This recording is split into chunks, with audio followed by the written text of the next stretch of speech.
ក្នុងកាលនោះឯងសត្វកុកដែលជាចារៈបរោះដើរចូលមកក្នុងទីនោះហើយក៏និយាយឡើងថាព្រះអង្គនិយាយធ្វើអ្វីបើទូលបង្គំបានប្រាប់ពីពេលមុនថាត្រូវចាត់ចែងបន្ទាយឲ្យឆាប់រស់រាន់ទៅតែព្រះអង្គមិនធ្វើតាមពាក្យទូលបង្គំ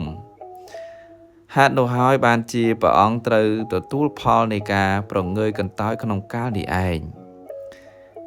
ឯការដុតបំផ្លាញបន្ទាយយើងនេះគឺសត្វក្អែកនោះឯងដែលជាសត្វថ្មាតជាប្រធានរដ្ឋមន្ត្រីរបស់សត្រូវប្រើមកឲ្យធ្វើការស្ដេចហង្សបានដកដង្ហើមវែងហើយពោលថា10ជនទាំងឡាយណាស្និទ្ធស្នាលចំពោះសត្រូវដោយការរាប់អានក្តីដោយមានការផ្គត់ផ្គង់ក្តីជនទាំងឡាយនោះទុកដូចជាមនុស្សដេកលក់នៅលើដើមឈើហើយផ្លាត់ធ្លាក់មកលើដីទើបភ្ញាក់ដឹងខ្លួនសត្វកុកជាចារៈបរោះនិយាយតទៅទៀតថាកាលណាសត្វក្អែកបានដុតបំផ្លាញបន្ទាយរបស់សត្រូវហើយក៏ត្រឡប់ទៅដល់ទីកន្លែងដើមខ្លួនវិញកាលនោះស្ដេចក្ងោកពោលពីអរគុណដោយក្តីពេញចិត្តថាគួរអភិសេកសត្វក្អែកឲ្យគ្រប់គ្រងអាណាចក្រនេះព្រោះថា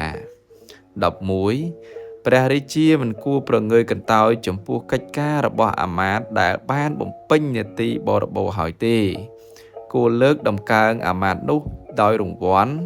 ដោយលើកទឹកចិត្តជ្រះថ្លាដោយវាចាពោលសរសើរនិងដោយកិរិយាមើលដោយភ្នែកសត្វប្រវឹកសួរសត្វកុកតទៅទៀតថារឿងនោះមានដំណើរដូចម្ដេចតទៅទៀតសត្វកុកជាចារៈបរោះនិយាយបន្តទៀតថាសត្វថ្មាដែលជាប្រធានរដ្ឋមន្ត្រីនិយាយចំពោះស្ដេចក្ងោកថាព្រះអង្គ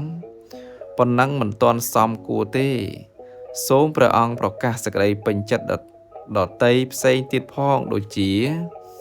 12នរណាហ៊ានកំទេចជនដែលមនុស្សទូទៅយល់ថាជាសត្រូវធំក្រៃលែងដោយឥតកោតញញើតយ៉ាងដូចនេះបានបបិទ្ធព្រះរាជាការតែងតាំងជនថោកទាបក្នុងតំណែងខ្ពស់នោះទុកដូចជាគំនុះដែលគេគូសលើដីខ្សាច់ហើយងាយនឹងរលប់ទៅវិញដោយទឹករលកក្នុងពេលណាក៏ដោយគេមិនដែលតែងតាំងមនុស្សថោកទាបឲ្យកាន់តំណែងខ្ពង់ខ្ពស់ទេព្រោះថា13មនុស្សថោកទាបកាលបើបានតំណែងខ្ពង់ខ្ពស់តែងតែប្រាថ្នាកំចាត់បង់ម្ចាស់របស់ខ្លួនដោយកណ្ដុរដែលឥសីជប់ឲ្យបានទៅជាសត្វខ្លាក៏ចង់សម្លាប់ឥសីនោះវិញស្ដេចក្ងោកសួរថាតើរឿងនោះមានដំណើរយ៉ាងដូចម្ដេចសត្វថ្មាជាប្រធានរដ្ឋមន្ត្រីរៀបរាប់រឿងនោះប្រាប់តទៅថារឿងកណ្ដុរនិងឥសីនៅក្នុងព្រៃមួយដែលជាទីអាស្រ័យនៅនៃមហាឥសីទាំងឡាយមានឥសីម្នាក់មានការចម្រើនធម៌ប្រសើរជាងគេនៅក្នុងព្រៃនោះឥសីបានឃើញកូនកណ្ដុរមួយក្បាលដែលត្រូវសត្វក្អែកពាំហើយធ្លាក់មកដល់ដីលោកក៏មានចិត្តអាណិតអាសូររឹសយកមកចិញ្ចឹមឲ្យស៊ីស្រូវអង្ករនិងគ្រាប់ធ្និនជាតិផ្សេងតតែធំធាត់ឡើងក្រោយមកសត្វឆ្មាបានឃើញសត្វកណ្ដុរនេះក៏ស្ទុះលោតទៅសង្គ្រប់ចាប់ភ្លាមពេលនោះសត្វកណ្ដុរក៏ផិតភ័យណាស់ទើបលោតចូលទៅលើទ្រូងឥសីឯឥសីមានចិត្តអាណិតខ្លាំងទើបជប់កណ្ដុរឲ្យទៅជាឆ្មាដោយគ្រាន់តែស្រែកថាណែកណ្ដុរចូលឯងខ្លាយជាឆ្មាទៅសត្វកណ្ដុរនោះក៏ខ្លាយទៅជាសត្វឆ្មាភ្លាមមួយរំពេចក្រោយមកសត្វឆ្មានោះបានឃើញសត្វឆ្កែបោលមកខ្លាចណាស់ក៏រត់ទៅជ្រកនឹងឥសីទៀតឥសីឃើញសត្វឆ្មាខ្លាចដូច្នោះក៏និយាយថាយីអាឆ្មានេះខ្លាចឆ្កែទេតាហើយជប់សត្វឆ្មានោះឲ្យខ្លាយទៅជាសត្វឆ្កែទៀតតមកសត្វឆ្កែនោះខ្លាចសត្វខ្លាឥសីក៏ជប់សត្វឆ្កែនោះឲ្យខ្លាយទៅជាសត្វខ្លាទៀតកាលនោះឯងជនទាំងឡាយដែលឃើញសត្វកណ្ដុរនេះខ្លាចជាសត្វខ្លាក៏និយាយថាអាកណ្ដុរនេះត្រូវឥសីលោកជប់វាឲ្យខ្លាយទៅជាសត្វខ្លាលុះសត្វខ្លាបានឮពាក្យជនទាំងឡាយទាំងពួងនិយាយឡកលើយ ក៏មានការអ៊ីនខ្មាស់ទៅគិតថាដរាបណាឥសីនេះនៅមានជីវិតដរាបនោះរឿងអាប់កេរ្តិ៍ឈ្មោះនៃយើងនឹងមិនបាត់បង់ទៅទេលុះសត្វខ្លាគិតឃើញដូច្នេះហើយកើតចិត្តអាក្រក់ក៏ដើរចូលទៅដើម្បីសម្លាប់ឥសីកាលនោះឥសីដឹងចិត្តសត្វខ្លាហើយនិយាយភ្លាមថាណែអាសត្វអកតញ្ញូឯងខ្លាយទៅជាសត្វកណ្ដុរវិញឲ្យស្រឡះទៅមានវាចាតែប៉ុណ្ណេះសត្វខ្លាអកតញ្ញូនោះក៏ខ្លាយទៅជាសត្វកណ្ដុរវិញភ្លាមចប់រឿងកណ្ដុរនិងឥសីសត្វថ្មាតបានបន្ថែមទៀតថាបបិទ្ធព្រះអង្គមួយវិញទៀតទ្រង់កុំយល់ថាការនេះជាការងាយស្រួលសោះឡើយព្រោះលោកពោលទុកថា14សត្វកុកល្ងងស៊ីត្រីទាំងតូចទាំងធំ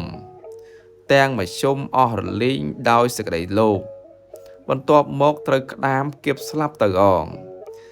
ស្ដេចក្ងោកសួរឡើងថាតើរឿងនោះមានដំណើរយ៉ាងដូចម្ដេច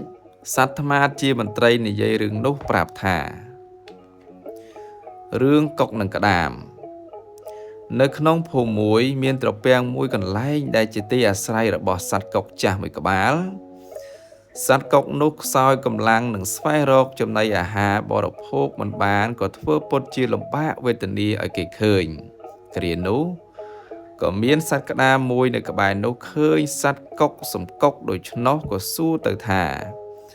ហេតុអ្វីក៏លោកឈរសិញ្ជប់សិញ្ជឹងធ្វើប្រងើយមិនព្រមស្វែងរកចំណីអាហារដូច្នេះណោសត្វកុកពោលថាណែបងប្អូនទាំងឡាយអើយត្រីទាំងឡាយនេះពិតជាចំណីអាហារសម្រាប់ទ្រទ្រង់ជីវិតរបស់ខ្ញុំមែនហើយតែខ្ញុំបានឮពាក្យអ្នកនេសាទបានពិគ្រោះគ្នានៅចិត្តនេះដូច្នេះថាត្រីនៅក្នុងត្រពាំងនេះមុខជាអ្នកនេសាទនឹងមកចាប់យកអស់មិនខានថាបើខ្ញុំអស់ផ្លូវរកស៊ីចិញ្ចឹមជីវិតក្នុងទីនេះហើយសេចក្តីស្លាប់មកជាចូលមកចិត្តខ្ញុំទៀងទាត់ណាស់ព្រោះហេតុនោះបានជាខ្ញុំព្រួយចិត្ត